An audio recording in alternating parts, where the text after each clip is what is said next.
시청자 여러분 안녕하십니까. 법설의 최기철입니다. 이 변종마약 상습 투약 혐의를 받아온 SK 창업주 고 최정권 회장의 손자가 결국 구속됐습니다. 이 최 씨는 혐의를 대부분 인정을 하고 있는데 경찰은 최 씨와 앞서 구속한 판매체 이 씨를 대상으로 다른 공범들은 없는지 집중 수사하고 있습니다. 현재 재벌가 3세나 재력가 자제들이 이름이 많이 나온 것으로 알려져 있는데 오늘 법설에서는 이 재벌가 3세들의 이 마약 수사 현황 어떻게 진행이 될지 한번 알아보겠습니다. 노영희 변호사 나오셨습니다. 안녕하십니까? 네, 안녕하십니까? 이거 마약이 또 얘기가 나왔습니다. 제가 이거를 쭉 보다 보니까 가장 좀 먼저 든 생각이 네. 왜 하필 지금 또 마약이냐 이런 생각이 좀 들었어요.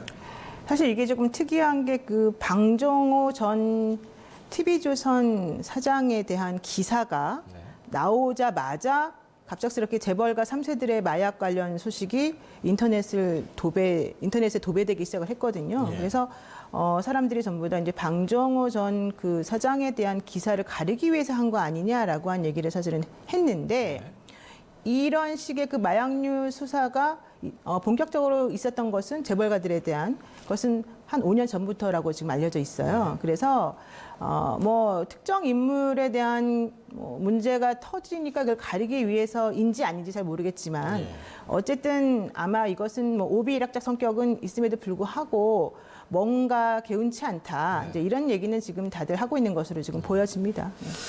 저도 오비라고 생각을 했는데 사실 이 재벌가 3세 네네. 이것은 경찰이나 검찰 캐비넷에 항상 있었다. 그렇죠, 바로 그거죠. 이런 얘기를 저도 좀 들었고 한때는 또 5년 전에는 저도 또 쫓아다니고 했었고 그동안 그랬었는데 승진하신 건가요? 예, 민망합니다. 네. 자, 그 남양가 외손녀 황하나 씨죠? 네네, 그렇습니다. 지금 체포영장을 발부받아서 오늘 중으로 아마 체포될 것으로 보이는데 이 남양가의 황하나 씨가 갑자기 이름이 나오면서 이거 진짜 그 음모론 아니냐? 왜 갑자기 이 사람 이야기가 나오는 것이냐? 얘기가 좀 있었습니다. 그래서 제가 좀 확인을 해보니까 네.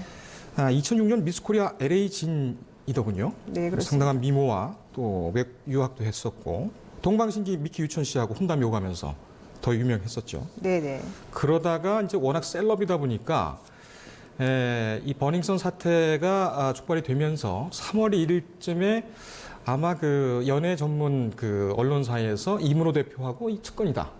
그렇게 이제 얘기가 처음 나왔어요. 의혹. 그렇죠, 그렇죠. 그래서 아마 그 전에도 좀 이런 얘기가 좀 있었지 않았느냐. 그래서 당시 상황이 좀 무르익고 하다 보니까 이런 얘기가 된 것이 아니냐. 이렇게 생각이 됐고 그 다음에 한 일주일인가요?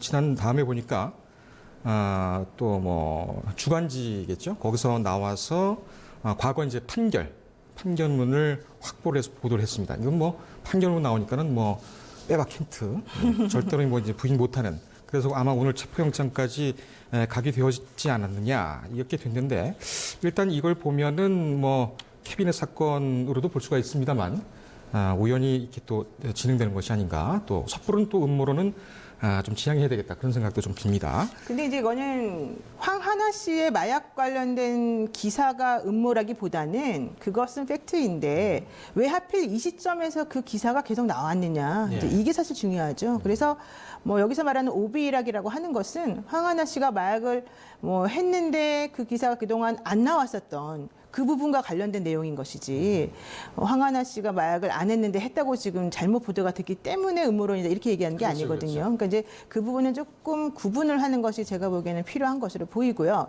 특히 이번에 이런 얘기가 또 더 나오게 된 것은 버닝썬 사건 때문이기도 합니다. 근데 왜 그러냐면 버닝썬은 그러니까 2018년도에 매우 흥행이 잘 되던 그런 클럽이었는데 이 황하나 씨가 버닝썬의 VVIP 고객이었다는 점이 사실 초창기부터 드러났어요. 그렇다면 버닝썬 사건이 터진 건 2018년 11월인가요? 그때부터였었기 때문에 그럼 처음부터 그 얘기가 나왔어야 되는 거 아니냐. 근데 왜 갑자기 이제 와서 그동안 가만히 있다가 나오느냐. 게다가 황하나 씨 마약 얘기 나오자마자 현대가 뭐 SK가 뭐 별별 사람들 다 나오지 않습니까? 예. 근데 이런 식으로 나오다 보니까 결과적으로 중요한 사건에 대한 또 논의는 다 쏙 들어가 버렸고 예. 이제 그래서 사실은 전체적으로 봤을 때 뭔가 냄새가 난다 이렇게 얘기를 하는 거죠. 지금 그 재벌 3세들 대상으로 해서 아까도 말씀드렸습니다만 이름들이 좀 많이 나왔다고 합니다. 그렇죠. 그 뭐 일단은 이 최모 씨, SK 손자. 근데 이분보다는 이제 현대가의 정모 씨. 네네. 예전에도 한번 문제가 돼서 기소가 됐던 적이 있었죠. 그러니까 지금 이제 마약 공급책으로 알려졌던 이 모 씨라는 사람은 사실은 2월 달에 체포가 돼서 수사를 계속 받았었어요. 그래서 이 최 씨에 대한 뭐 수사 관련 내용이라던가 정 씨에 관련된 내용은 사실은 2월 달부터 계속 얘기가 됐던 거예요. 근데 지금 4월이잖아요. 그래서 왜 이렇게 또 늦게 발표가 됐을까도 사실은 좀 생각해 봐야 될 부분이고요. 또 하나는 이 씨라고 하는 사람을 소개시켜준 사람, 최 씨에게 소개시켜준 사람이 바로 현대가의 정모 씨라는 거예요. 네. 그리고 그 정모 씨와 너무 공교롭게도 정모 씨가 이제 오빠인데 여동생이 또 한 명 있습니다. 그 집에.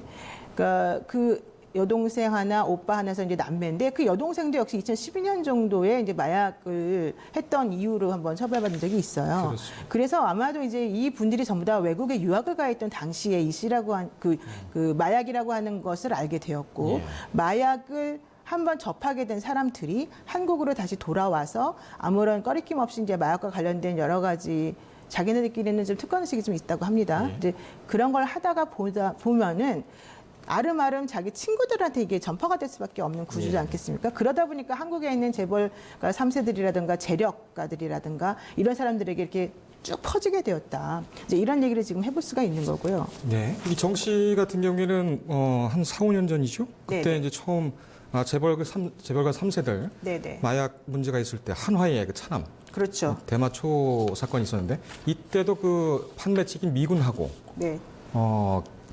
이 한화가의 3세 김모 씨하고 이어준 사람이 또 그렇죠. 정씨로 또 바로 지목이 정씨죠. 됐었고. 그래서 지금 문제는 지금 그 최 씨, 뭐 이름 알지만 우리가 말하지 않겠습니다. 근데 최 씨라고 하는 그분은 본인이 다 시인했고 어제 영장 실질심사 했는데 결국은 영장이 발부되지 않았습니까? 네. 그런데 정 씨는 사실 지금 한국에 없어요. 네. 그래서 외국에 지금 있는 것으로 알려져 있기 때문에 사실 본체는 정 씨다. 빨리 그 사람을 잡아야 된다라고 하는 얘기가 지금 나와 있는 건데 어쨌든 아직까지는 지금 뭐 그 사람에 대해서 뭐가 돼 있다라는 얘기는 나오지 않습니다. 네. 그래서 지금 황하나 씨에 대한 체포영장이 발부됐다는 것 자체가 사실은 상당히 의미가 있는 거다. 왜냐하면 재벌가 3세들에 대해서 적극적으로 수사를 하겠다라고 하는 수사기관의 의지 표명이기 때문에 네. 이렇게 얘기가 됐을 것 같습니다. 이 지금 어떻게 보면 이너서클인데 그렇죠. 지금 얘기가 나온 데가 현대, SK 그리고 남양. 예전입니다만 뭐 한화도 얘기가 그렇죠. 있었고. 사실은 더 있죠. 그런 이름이 알려져 있는 큰 대기업의 손자, 손녀들뿐만 아니라 네. 사실은 그 중간에 있는 중견, 중소기업들이 있어요. 그 중소기업에 있는 사람들의 자제분들도 사실 상당히 연루되어 있다라고 예. 알고 있고 또 이제 임대사업으로 소득을 많이 올리고 있는 그런 몇몇 사람들의 또 네. 자제분들도 같이 관련돼 있다는 얘기가 있어서 이제 여러분들 잘 아시겠지만 마약과 관련된 건 예전에는 우리나라가 마약 청정 지역으로 불렸지만 이제는 동네 아주머니들한테까지 전부 다 마약이 그렇습니다. 뻗쳐져 있다라고 얘기되고 학생들도 있는데 많이 그렇죠.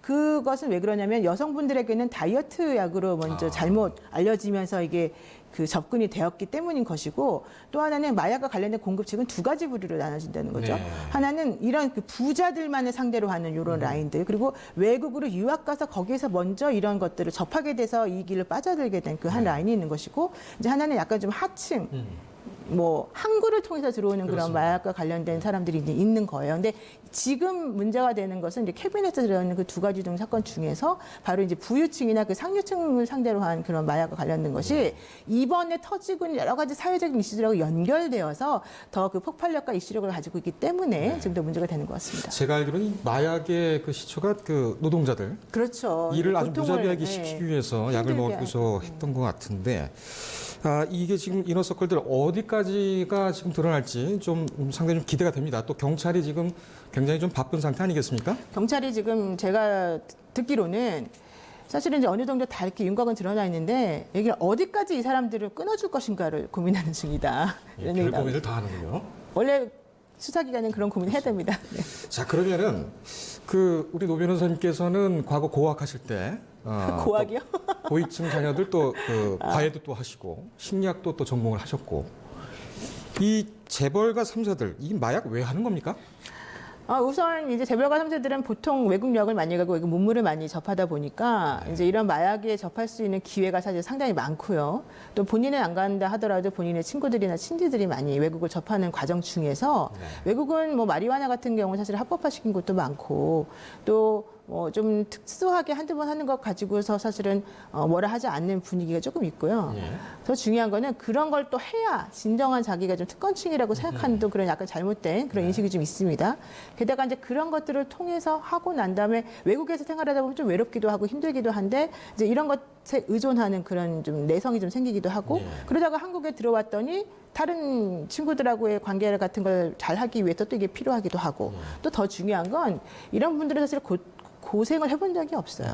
그리고 이제 의지력이 아주 강한 분들도 있겠지만은 이제 이런 종류의 그 쾌락을 추구하는 쪽에서의 그런 의지력은 그렇게 해서 강하지 않아요. 왜냐하면 내가 언제든지 맘만 먹으면 할 수 있는 거고 내가 원하는데 왜 그걸 못하게 하는가라고 하는 것에 대한 기본적인 의구심이 있거든요. 이제 그러다 보니까 이런 여러 가지 것들이 복합적으로 작용을 해서 이들이 마약 같은 거에 빠지기가 쉬운 것 같은데 더 중요한 거는 그런 식으로 처음에 본인들이 이제 마약에 빠집니다. 그래서 나중에는 그들이 마약의 공급책이 돼버린다는 거예요. 이게 바로 이제 황하나 씨 사건이 바로 그런 케이스라고 볼 수 있는데 본인들이 끊임없이 마약을 누군가로부터 살려면 돈이 많이 들어가고 본인들도 힘들어지죠. 그런데 그 윗사람들을 알게 되고 마약을 정말 공급을 제대로 하려는 조직책을 알게 되면 그 조직책이 이 사람들도 가만두지 않아요. 왜냐하면 이런 그 재벌가 3세들은 매우 중요한 먹잇감이기도 하고 매우 중요한 미끼 상품이기도 하거든요. 그래서 그러다 보니까 상호 간의 공생관계 같은 것들이 연결돼서 좀 이런 일이 벌어지는 것 같습니다. 그리고 더 하나 중요한 건 제가 마약류 관련된 사건을 해보면 마약 사범들이 제일 의지박약이에요. 그리고 제일 입이 가벼워요. 그러니까 그 사람들은 의리라는 게 별로 없어요. 그래서 본인들이 뭔가 여기서 조금 혜택을 받을 수 있다 그러면 다른 사람을 이렇게 끌어들이거나 다른 사람에 대한 정보를 쉽게 줍니다. 우리가 그런 것들을 보통 마약 수사하면서 이제 공적을 쌓는다라고 얘기하는데요. 그래서 한 명 걸리면 줄줄이 다 걸린다라고 보는 게 기본이에요. 그래서 지금 나와 있는 뭐 황하나 씨뿐만 아니라 수많은 사람들이 지금 발발 떨고 있을 거예요, 아마.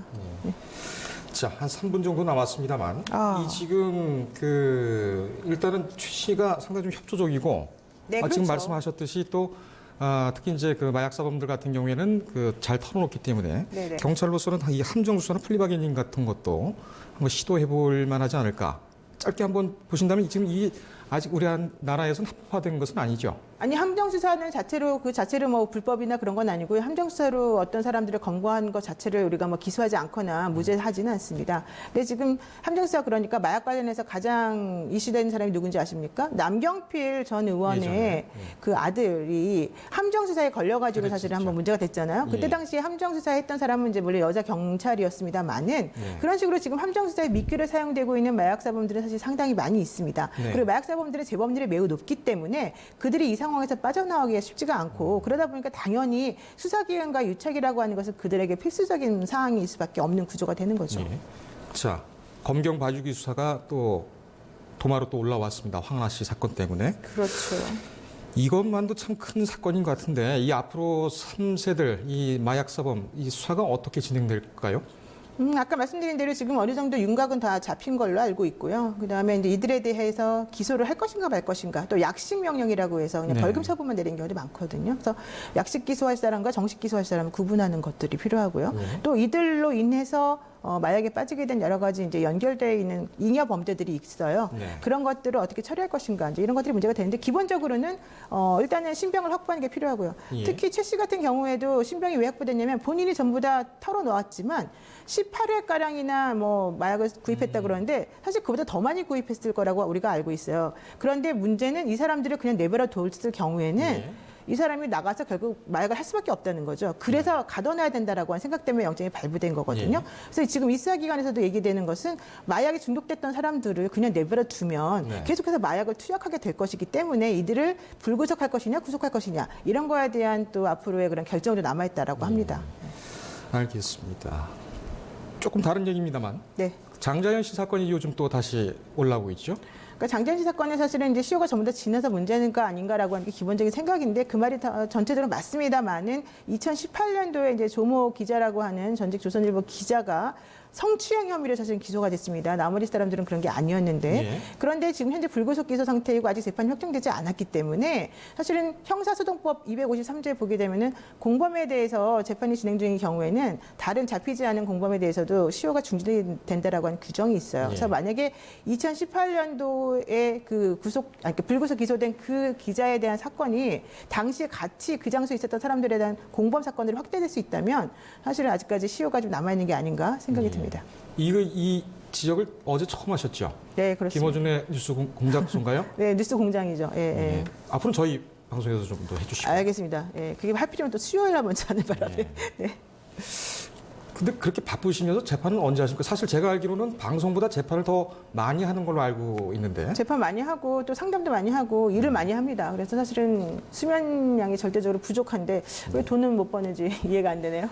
그럼 다음 주에 제가 한번 다시 더 여쭤보겠습니다. 변호사님 오늘도 감사합니다. 네, 고맙습니다. 이 일탈하는 재벌가 3세들, 특히 마약 사범이 많습니다. 본인들도 사연이 있고 고민이 있겠지요. 하지만 이런 사연 들을 때마다 저는 좀 궁금합니다. 최소한 돈 걱정은 하지 않지 않습니까? 상대적 박탈감이 더 심해지는 것 같습니다. 오늘 법설 여기까지입니다. 저희는 다음 주까지 또 정성을 다하겠습니다. 시청해주신 여러분 고맙습니다.